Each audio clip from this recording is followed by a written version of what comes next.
Welcome to our course on International Political Economy. I'm excited to embark on this journey with you as we explore the fascinating and complex world of IPE. So, what exactly is IPE?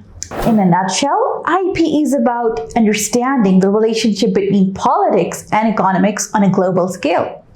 It's about how political decisions affect economic outcomes and vice versa. It's about power, wealth, and how they are distributed across countries and people.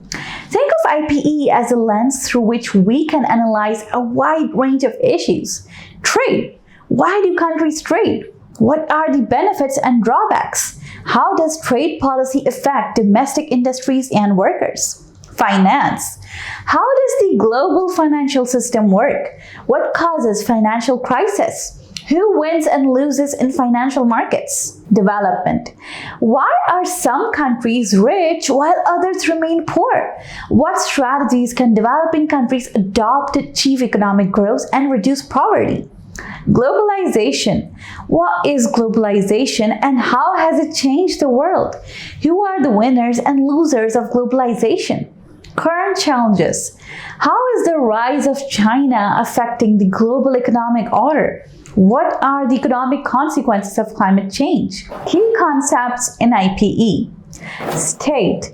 The state is a central actor in IPE. It sets the rules of the game for economic activity within its borders and participates in international economic negotiations and institutions. Market. The market is another key actor. It is where goods, services, and capital are exchanged. The market is driven by supply and demand, but it's also shaped by political decisions. Power. Power is the ability to influence outcomes. In IPE, power can be economic, like the ability to impose sanctions, or political, the ability to shape international agreements. Institutions.